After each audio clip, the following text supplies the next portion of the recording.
This is Richard Wolff from Democracy at Work, responding to another Ask Prof. Wolff question from our Patreon community. This one comes from Milton Arancibia, and my hope is I have pronounced that correctly. Milton asks a pointed question.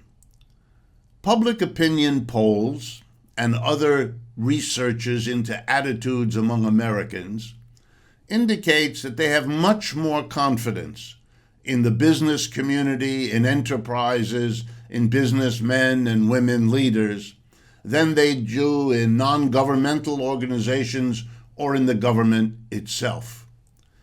And Milton asks why, after 30 years of a fantastic redistribution of wealth from the bottom and the middle to the very top, this should be the case. And how do you deal with it? Well, let's answer both questions. First, why is this the case? Well, I think here is a lesson in the power of ideology. In other words, how human beings interpret, understand, analyze their actual experiences depends on the way they think about the world, or to be blunt, on their theories of how the world works and why it works that way. We can call this ideology, we can call it science, we can call it theory, we have many names for it, but it's the way human beings make sense of the world. And the reality is, whether we're happy about it or not, that human beings make sense of the world in different ways. You and a close friend may sit side by side watching the same film, but you will come away with very different understandings of what happened in the film you just saw together, because you think about the world and therefore the images in the film in different ways. American capitalism has a very particular way it teaches, or if you like, it indoctrinates its people to think. And let me give you a couple of examples to drive it home.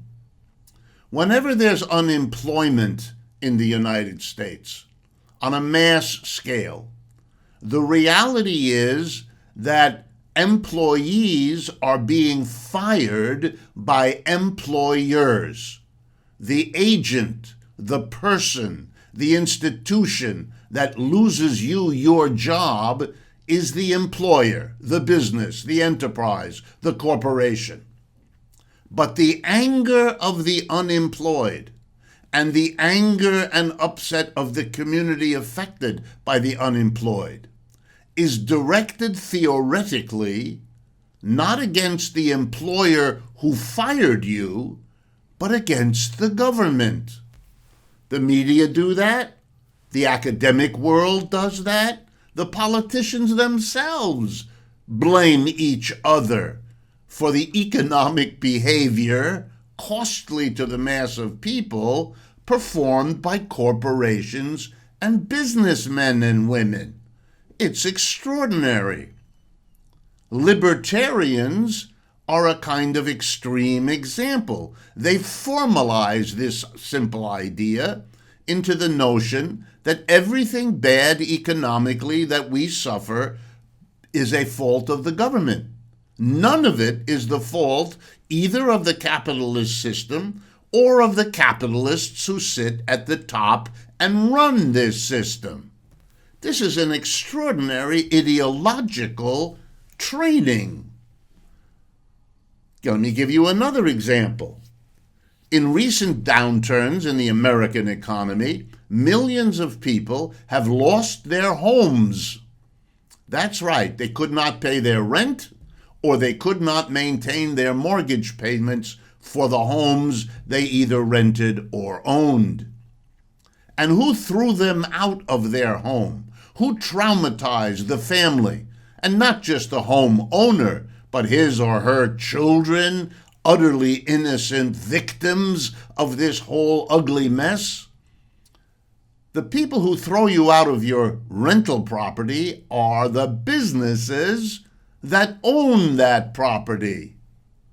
The people who throw you out of your home are the lenders who enabled you through a mortgage to buy the home and who now have the legal right, if you haven't paid your mortgage, to throw you out of the home.